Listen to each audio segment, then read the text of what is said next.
नमस्कार दोस्तों, स्वागत है आपका अपने YouTube चैनल पर। तो चलिए शुरू करते हैं। अध्याय 2, सूक्ष्म जीव, मित्र एवं शत्रु। अपने आसपास के स्थानों पर पौधों एवं जंतुओं सहित अनेक सजीव देखे होंगे, परंतु कुछ जीव ऐसे भी होते हैं जिन्हें हम बिना यंत्र की सहायता से नहीं देख सकते हैं, आँखों से नहीं देख सकते हैं। इन्हें सूक्ष्म जीव कहते हैं। उदाहरण के लिए आपने देखा होगा कि वर्षा ऋतु में नम ब्रेड रोटी सड़ने लगती है तथा इसकी सतह सफ़ेद काले धब्बे में ढक जाती है। इस धब्बे का आवर्धक लेंस की सहायता से देखिए, आपको काले रंग की गोल सूक्ष्म संरचनाएं दिखाई देंगी। क्या आप जानते हैं कि यह संरचनाएं क्या है, यह कहाँ से आई हैं? सूक्ष्म जीव क्रियाकलाप 2.1 2.2।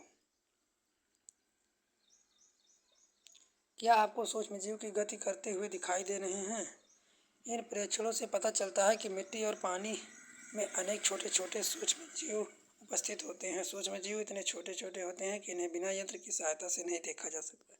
इसमें से कुछ जैसे ब्रेड पर उगने वाले कवक अर्धवर्धक लेंस की सहायता से देखे जा सकते हैं, जबकि अन्य बिना सूक्ष्मदर्शी की सहायता से दिखाई नहीं देते हैं। यही कारण है कि इन्हें सूक्ष्म जीव कहते हैं। सूक्ष्म जीवों को 4 वर्गों में बांटा गया है: जीवाणु, कवक, प्रोटोजोआ और शैवाल।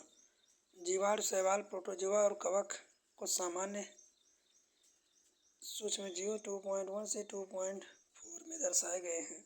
विषाणु, वायरस भी सूक्ष्म होते हैं, परंतु ये अन्य सूक्ष्म जीवों से भिन्न होते हैं। ये केवल परपोषी में ही गुणन करते हैं, अर्थात जीवाणु पौधे अथवा जंतु कोशिका में गुणन करते हैं।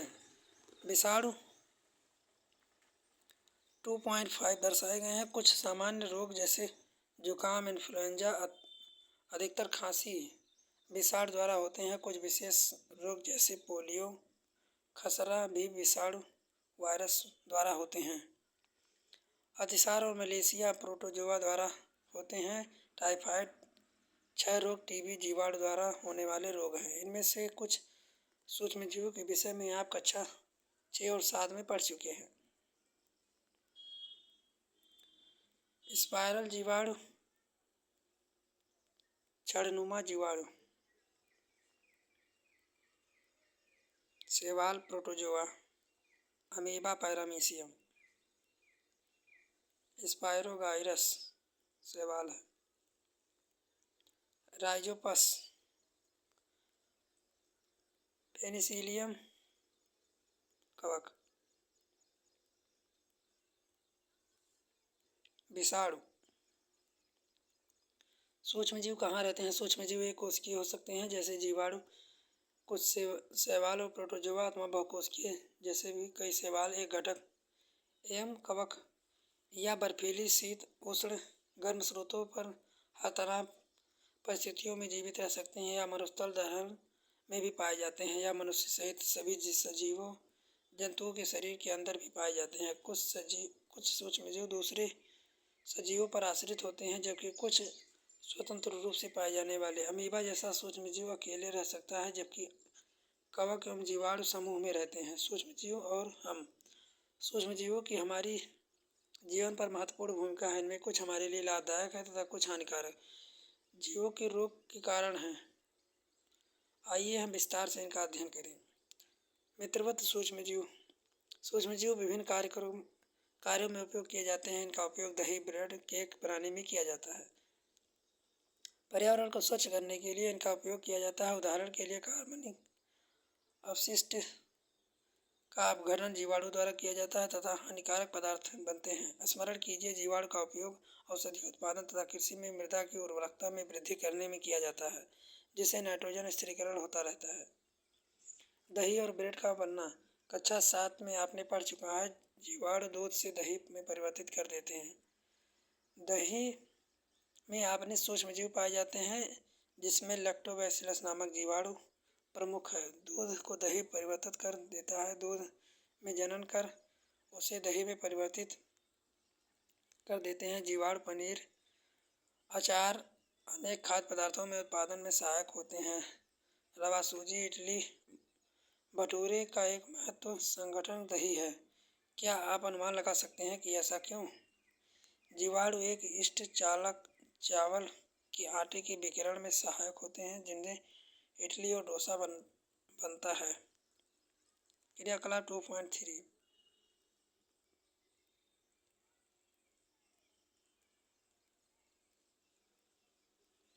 यीस्ट तीव्रता से जनन करके श्वसन के द्वारा कार्बन डाइऑक्साइड उत्पादित करते हैं। गैस के बुलबुले खमीर वाले मैदे का आयतन बढ़ा देते हैं। बेकिंग उपयोग की यीस्ट उपयोग के आधार हैं, जिसमें ब्रेड, पेस्ट्री और केक बनाए जाते हैं। सूक्ष्मजीवों का वाणिज्य उपयोग। बड़े स्तर पर अल्कोहल, शराब, एसिटिक एसिड उत्पादन में सूक्ष्मजीवों का प्रयोग किया जाता है, जो गेहूं, चावल, फलों के रस में उपस्थित प्राकृतिक शर्करा यीस्ट द्वारा अल्कोहल द्वारा शराब का उत्पादन किया जाता है। क्रियाकलाप 2.4। यह गंध अल्कोहल है, जिसकी चीनी के अल्कोहल में परिवर्तित होने का कारण है। चीनी के अल्कोहल में परिवर्तित करने की प्रक्रिया किण्वन कहलाती है। सूक्ष्मजीवों में औषधीय उपयोग। जब कभी आप बीमार पड़ते हैं, डॉक्टर आपको पेनिसिलिन का इंजेक्शन देते हैं अथवा कोई अन्य प्रतिजैवी की गोली अथवा कैप्सूल देते हैं। इन औषधियों का स्रोत सूक्ष्मजीव हैं। ये बीमारी पैदा करने वाले सूक्ष्मजीवों को नष्ट कर देती हैं अथवा उनकी वृद्धि को रोक देती हैं। इस प्रकार की औषधियों को प्रतिजैविक एंटीबायोटिक कहते हैं। आजकल जीवाणु को कवक से अनेक प्रतिजैविक औषधियों का उत्पादन हो रहा है।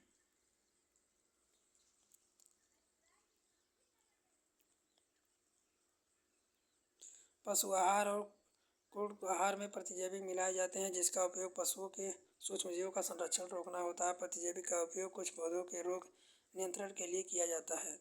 वैक्सीन, टीका। जब रोग कारक सूक्ष्मजीव हमारे शरीर में प्रवेश करते हैं तो उनसे लड़ने के लिए हमारा शरीर प्रतिरक्षा उत्पन्न करता है। शरीर को यह स्मरण रहता है कि वही सूक्ष्मजीव अगर हमारे शरीर में पुनः प्रवेश करता है तो उसे किस प्रकार लड़ा जाए। यदि मृत अथवा निष्क्रिय सूक्ष्मजीवों को स्वस्थ व्यक्तियों में शरीर में प्रविष्ट कराया जाए तो शरीर की कोशिकाएं उसी के अनुसार लड़ने की प्रतिरक्षा उत्पन्न करके रोगाणु कारक को नष्ट कर देती हैं। यह प्रतिरक्षा हमारे शरीर में सदा के लिए बनी रहती है तथा रोग कारक सूक्ष्मजीव से हमारे सदा के लिए सुरक्षा करती हैं। इस प्रकार टीका वैक्सीन कार्य करता है। हैजा, क्षय, चेचक, हेपेटाइटिस जैसी बीमारियों में वैक्सीन टीके द्वारा रोका जाता है। अपने बचपन में आपको अनेक रोगों की रक्षा के लिए टीके लगाए गए होंगे। क्या आप इन रोगों की सूची तैयार कर सकते हैं? इनके लिए आप अपने माता पिता की मदद ले सकते हैं। चेचक के विरुद्ध विश्वव्यापी अभियान चलाया गया, जिसके परिणाम स्वरूप विश्व में अधिकांशतः भागों में चेचक के उन्मूलन हो गया। आजकल सूक्ष्मजीवों से टीके का उत्पादन बड़े स्तर पर किया जाता है, जिससे मनुष्य एवं उनके जंतुओं को अनेक रोगों से बचाया जा सके।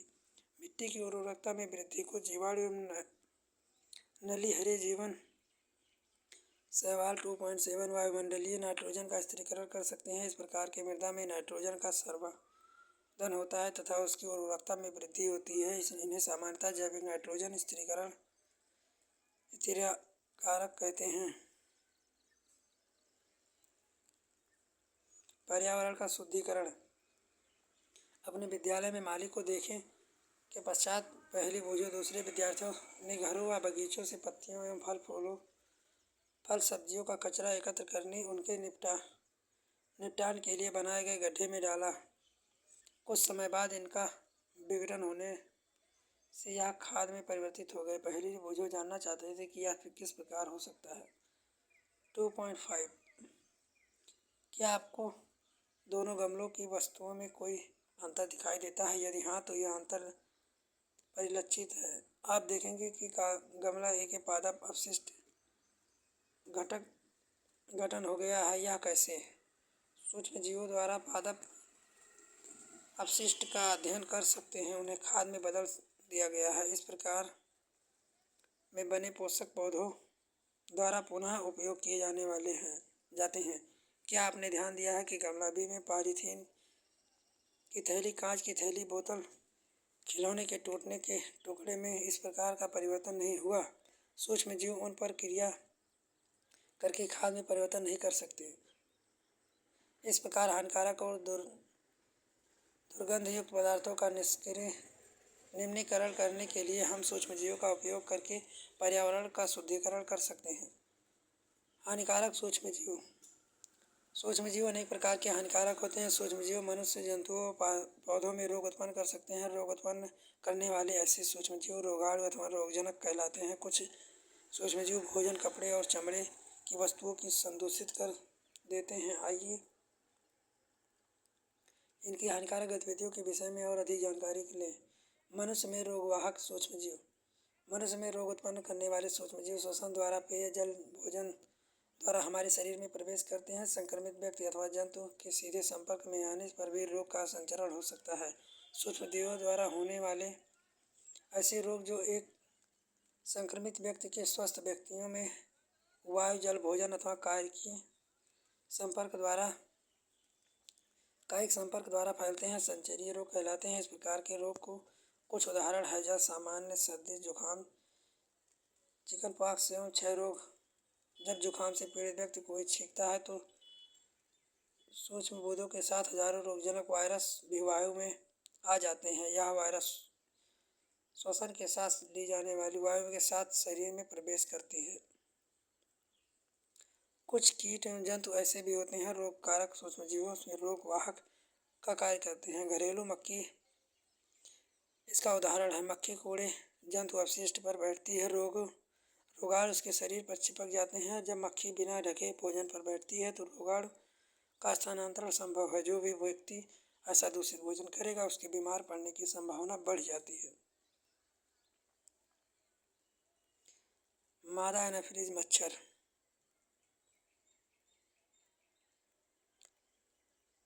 अतः भोजन करते समय सदा सलाह दी जाती है कि ढकें। मादा एनाफिलीज मच्छर इसका अन्य उदाहरण। मादा एनाफिलीज प्लाज्मोडियम का वाहक। मादा एडीज मच्छर डेंगू के वायरस का वाहक है। हम मलेरिया अथवा डेंगू का नियंत्रण किस प्रकार कर सकते हैं? सभी मच्छर जल में उत्पन्न होते हैं। हमें पानी को कभी बेरुखा नहीं रखने देना चाहिए। कूलर, टायरों एवं फलदानों इत्यादि में कहीं भी जल को एकत्र न होने दें। अतः अपने आसपास के स्थानों को स्वच्छ एवं शुष्क रखकर हम मच्छरों को पैदा होने से रोक सकते हैं। ऐसे उपायों की सूची बनाने का प्रयास कीजिए जिसमें अपनाकर मलेरिया को फैलने से रोका जा सके। मनुष्य में सूक्ष्मजीवों द्वारा होने वाले सामान्य रोग। कृपया इस पर ध्यान दें। मनुष्य में होने वाले रोग, सामान्य रोग, उनके फैलने के रोग के कुछ उपाय तालिका 2.1 में दर्शाए गए हैं। जंतुओं में रोगकारक जीवाणु। अनेक सूक्ष्मजीव केवल मनुष्य एवं पौधों में ही रोग के कारक नहीं होते हैं वरन दूसरे जंतुओं में भी रोग उत्पन्न करने के उदाहरण के लिए एंथ्रेक्स मनुष्य एवं मवेशियों में होने वाला भयावह रोग है जो मनुष्य द्वारा होता है, जो जीवाणु द्वारा होता है। गाय में सुअर व मुंह का रोग वायरस द्वारा होता है। गाय में खुर एवं मुंह का रोग वायरस द्वारा होता है। पौधों में रोग उत्पन्न होने वाले सूक्ष्मजीव। अनेक सूक्ष्मजीव गेहूँ, चावल, आलू, गन्ना, संतरा, सेब इत्यादि पौधों में रोग उत्पन्न कर सकते हैं। रोग के लिए का फसल कारण की उपज में कमी आ जाती है। तालिका 2.2 में पादप रोग दर्शाए गए हैं। कुछ रसायनों का उपयोग करके इन सूक्ष्मजीवों पर नियंत्रण पाया जा सकता है। सूक्ष्मजीवों द्वारा पौधों पर होने वाले सामान्य रोग। खाद्य विषाक्तता। बोझों के एकत्र एक मित्र ने उसे एक पार्टी में आमंत्रित किया। वह अपने अनेक प्रकार के व्यंजन खाए। घर आने पर उसने वमन उल्टी होने लगी। उसे अस्पताल ले जाया गया। डॉक्टर ने बताया कि खाद्य विषाक्तता के कारण होने वाली स्थिति है। सूक्ष्मजीवों द्वारा संदूषित भोजन करने वाले खाद्य विषाक्तता हो सकता है। हमारे भोजन में उत्पन्न होने वाले सूक्ष्मजीव कभी कभी विषैले पदार्थ उत्पन्न करते हैं। यह भोजन को विषाक्तता बना देता है जिसके सेवन से व्यक्ति भयंकर रूप से रोगी हो जाता है अथवा कभी कभी उसकी मृत्यु भी हो सकती है। खाद्य परिरक्षण। अध्याय 1 में हमने खाद्य बीजों के परिरक्षण एवं भंडारण के उपयोग के विषय में पढ़ा है। हम पके हुए भोजन का घर पर परिरक्षण किस प्रकार कर सकते हैं? आप जानते हैं कि खुले और नम स्थान पर रखे ब्रेड पर कवक आक्रमण कर देते हैं। सूक्ष्म जीव हमारे भोजन और संदूषित कर देते हैं। संदूषित भोजन दुर्गंध आने लगती है, इकट्ठा इनका स्वाद भी खराब हो जाता है तथा रंग रूप से भी परिवर्तित आ सकता है। यह भोजन के संदूषक का रासायनिक अभिक्रिया है। पहरी ने कुछ आम खरीदे परंतु कई दिनों तक वह नहीं खाए। बाद में उसने देखा कि वह सड़ गए, परंतु वह जानती थी कि उसकी दादी द्वारा बनाया गया अचार काफ़ी समय तक दूषित नहीं होता। वह भ्रमित है। आइए हम खाद्य परिरक्षण की कुछ सामान्य तालिकाओं का अध्ययन करें जिनका उपयोग हम अपने घरों में करते हैं। रासायनिक उपाय। नमक, खाद्य तेल उपयोग सूक्ष्मजीवों की वृद्धि रोकने के लिए सामान्य रूप से किया जाता है। इन्हें परिरक्षक कहते हैं। हम नमक अथवा खाद्य अम्ल का उपयोग अचार बनाने के लिए करते हैं जिसमें सूक्ष्मजीवों की वृद्धि नहीं होती है। सोडियम बेंजोएट और सोडियम मेटाबाइसल्फेट सामान्य परिरक्षक हैं। जैम और सॉस बनाने में इन रसायनों का उपयोग इन्हें संदूषित होने से बचाता है। नमक द्वारा परिरक्षण। सामान्य नमक का उपयोग मांस और मछली के परिरक्षण के लिए काफ़ी लंबे समय से अर्से से किया जाता रहा है। जीवाणु की वृद्धि रोकने के लिए मांस तथा मछली को सूखे नमक से ढक दिया जाता है। नमक का उपयोग आम, आंवला, इमली परिरक्षण में भी किया जाता है। चीनी का द्वारा परिरक्षण। जैम, जेली, स्वैप का परिरक्षण चीनी द्वारा किया जाता है। चीनी का उपयोग खाद्य पदार्थों की नमी में कमी आती है जो संदूषित करने वाले जीवाणुओं की वृद्धि को नियंत्रित करता है। तेल एवं सिरके द्वारा परिरक्षण। तेल और सिरके का उपयोग अचार को संदूषित करने बचाने में किया जाता है क्योंकि इनमें जीवाणु जीवित नहीं रह सकते हैं। सब्जियां, फल, मछली, मांस का परिरक्षण इस विधि द्वारा करते हैं। गर्म तथा ठंडा करना। अपनी माँ को दूध उबालता कर रखते हुए देखा होगा। उबलने के अनेक सूक्ष्म जीव नष्ट हो जाते हैं। इसी प्रकार हम अपना भोजन रेफ्रिजरेटर में रखते हैं क्योंकि हम ताप सूक्ष्म जीवों की वृद्धि को रोकता है। परिष्कृत दूध को बिना उबाले इस्तेमाल किया जा सकता है क्योंकि यह सूक्ष्म जीवों को मुक्त होता है। इसलिए दूध को 70 डिग्री से 15 से 30 सेकंड तक गर्म करें, फिर एक कर ठंडा कर उसका भंडारण कर लेते हैं। ऐसा करने से सूक्ष्म जीवों का वृद्धि रुक जाती है। इस प्रक्रिया में खोज लुई पास्चर नामक वैज्ञानिक ने की थी, इसलिए इन्हें पश्चीकरण कहते हैं। भंडारण एवं पैकिंग।